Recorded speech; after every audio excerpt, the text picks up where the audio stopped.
Hello everyone and welcome to this episode of Ignition Time. If you've been following my channel, I've talked to you about the looming showdown over unemployment benefits because the Republicans, once the pandemic is over, once all the federal programs, the $300 a week booster, the PEUC program, the PUA programs, and Republicans across the country want to cut down, they want to be able to restrict unemployment benefits offered by the states going forward. They want to either cut down the number of weeks, the duration of the benefits, or they want to cut down the amount of benefits in order to replenish, to shore up the unemployment insurance trust fund, which is basically a fund that all states have. Money enters that fund through the payroll taxes, and then money goes out of the fund when the state is paying out unemployment benefits. So a lot of Republicans want to be able to reduce unemployment benefits to essentially bolster, reinforce these trust funds. But guess what?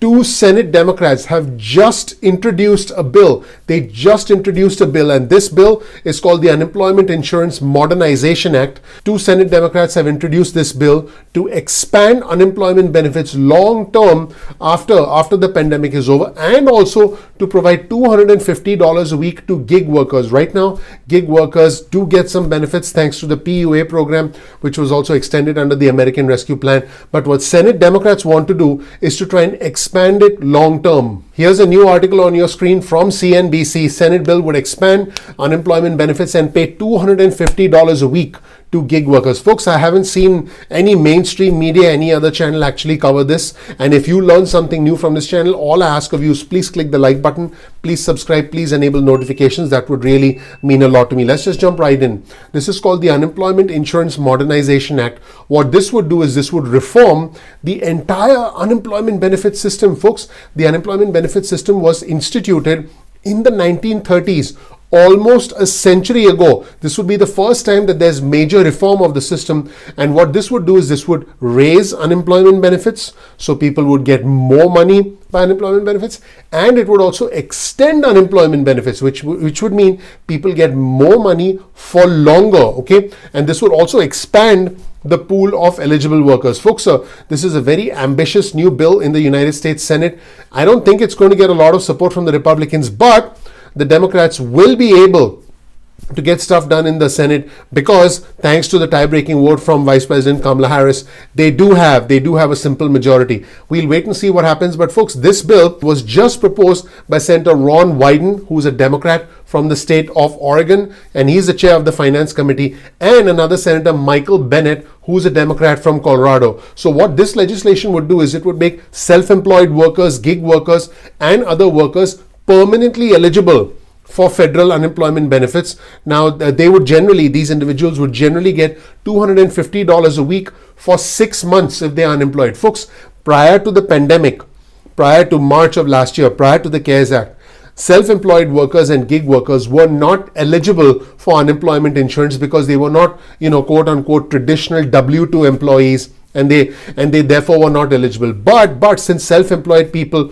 also pay payroll taxes, what the Democrats are saying is, hey, why should these individuals be excluded? We never bothered to exclude them before because the traditional unemployment benefit system didn't really account for self-employed workers. And the economy that we live in, more and more of us are self-employed. More and more of us have our own businesses, gigs on the side. We do different jobs. We are independent contractors. So what the Democrats are saying is, why ignore these individuals, and these individuals should be included. Now, before I dig deeper into a few more details about this rather ambitious proposal, let's show you this chart on your screen. This shows you the initial claims for unemployment insurance. Now, the weekly initial claims, the most recent data was 744,000. That's still quite a lot, people. That's still quite a lot, and that's an increase of 16,000 from the previous week's revised level. So as you can see on your screen, when the pandemic hit, the unemployment claims were through the roof. Millions and millions of people applied for unemployment insurance, and there were months where the number of initial weekly claims, in other words, first-time claims for unemployment benefits, there were months where the initial weekly claims were over 1 million people. Yep, you can see that on this chart. But unfortunately, the number of initial claims for unemployment benefits are now starting to go up, and more of these individuals, this is the ironic part, more and more of the individuals on unemployment benefits are A, long-term unemployed, they've been unemployed for 6 months or more, and B, they are self-employed, they are independent contractors, they are gig workers, they do stuff part-time, they are not on a traditional W-2, they get 1099s. And this is why Democrats want to be able to try and help these individuals. But the big question is, can this become law, and how easy or difficult will it be for the states to be able to implement this if indeed it becomes law? So here's new reporting about this new bill from the CNBC article. The amount and length may increase, the amount and length of benefits may increase during times of high unemployment. Similarly, state benefits would also be responsive to economic downturns and rising joblessness. Folks, this is excellent. This is the concept of the automatic stabilizer. In other words, if things are not going well in a state, the state increases the duration, potentially the amount of unemployment benefits. This is how things should be. Now, there'll be certain provisions of the Senate bill where there's going to be opposition, but that's the nature of our system. Hopefully the best ideas come together. But this is interesting. There are other tweaks to this bill also. For example, states would not be able to deny unemployment benefits to people who quit their job for compelling reasons. Now, in case you're wondering, what's a compelling reason? Well, so am I. So here's an example of a compelling reason: the loss of childcare or unusual risks to health or safety. That's an interesting one. The loss of childcare or unusual risks to health and safety, irregular work schedules, all of which have essentially come to the forefront during the pandemic. Now, I know what you're thinking. There could be room for individuals to abuse this and say, well, my kid's not feeling well, I'm not working today, and therefore I'm going to go, and my kid's not well for a few weeks, therefore I'm going to go on unemployment. Unusual risks to health or safety. Oh, that person sneezed, therefore I'm not going to come into work and I'm going to go on unemployment. Irregular work schedules. Well, you want me to work Monday through Friday, but on Wednesday afternoons, I watch TV and I drink wine, so therefore it doesn't work for me. I'm exaggerating. But the problem here is that when we introduce more flexibility into any kind of mechanism, there are going to be those who take advantage of it. There are going to be those who essentially use this as an excuse to be less productive and then feed off the state unemployment system, which states don't want. Therefore, there's going to be a bunch of pushback from the Republicans. That much is for sure. Speaking of things that we are sure about, here's a quote from Ron Wyden. Our unemployment insurance system is broken, and it's been broken for decades. As we've seen the last year, it's much harder for the unemployment system to work in a crisis when it's been neglected and sabotaged. Now, folks, one of the big problems with the unemployment benefit system is the massive variation between states. I've done extensive videos on unemployment benefits on our channel. Definitely check out the unemployment benefits playlist on our channel. It's a pretty comprehensive playlist. I'll give you an example of some of the variances between different states. Depending on which state you work in, the amount of benefits and the duration of benefits is going to be different. Massachusetts, for example, pays $500 a week on average in unemployment benefits, the most of any state according to the Labor Department. Louisiana, by contrast, pays $193 a week on average. Also, there are 7 states in which individuals on unemployment get benefits for a shorter duration. Now, the typical duration of benefits is right around 6 months, but there are many states like Florida where individuals get benefits for just a handful of weeks, 12 weeks in many cases. And in fact, this was based on an article that you'll see on your screen from the Budget and Policy Priorities Center. And you'll see this headline of this article: Policy Basics, how many weeks of unemployment compensation are available? Again, different states have different benefits. Workers in most states are eligible for up to 26 weeks of benefits from the regular state-funded unemployment insurance program, although 7 states provide fewer weeks and 1 provides more weeks than the 26 weeks. Extended benefits have triggered in 14 states, plus the District of Columbia and Virgin Islands. Additional weeks of federal benefits are available through Labor Day, which is Monday, September 6th this year. Now, in case you're thinking, the unemployment benefits are related to the cost of living. Not quite. Every state had its own agenda about extending benefits or cutting benefits because every state makes its own decisions. I promise you that states don't have the resources to figure out, the cost of living here is lower than, let's say, New York or California.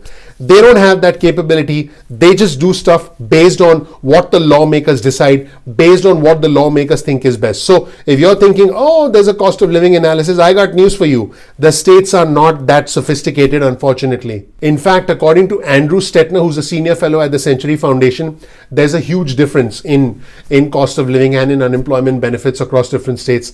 This legislation would narrow the differences between states and create a more stable floor for this benefit. In other words, individuals would have a minimum predictable unemployment benefit that they would get, both in terms of an amount as well as a duration, if this bill were to become law. So folks, here's the important thing. This bill would require states to offer at least 26 weeks of benefits. Benefits would also replace 75% of a worker's average wages prior to the layoff. Right now it's at about 50%. This is big, and this would be up to a state's maximum weekly benefit. So if your state's maximum weekly benefit, again, as set up, as instituted, as legalized by your state lawmakers, is lower than 75% of your wages, then you would not get 75% of your wages. But this is pretty interesting. The federal government would pay another $25 a week per dependent. A state's maximum weekly benefit through this proposal would also increase to at least 2/3 of its average weekly wage. In other words,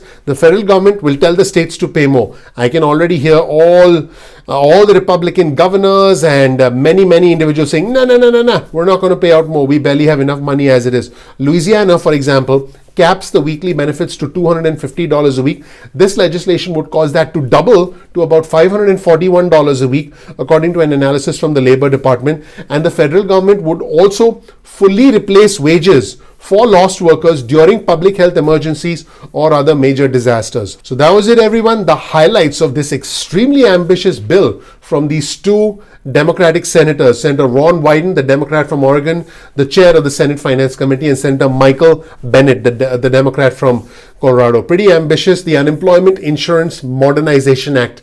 A lot of good things, but a lot of things that I can imagine Republicans are going to be like, nah. Now, folks, we can be ready for an episode of the DC Comedy Hour as both the Democrats and the Republicans go head-to-head in a showdown over this rather ambitious Unemployment Insurance Modernization Act proposed by these two Democrats. Thank you so much for watching. Please click the like button. Please subscribe. Please enable notifications. I want you to know that I appreciate you, and I look forward to seeing you in the next episode of Ignition Time. Take care. Bye.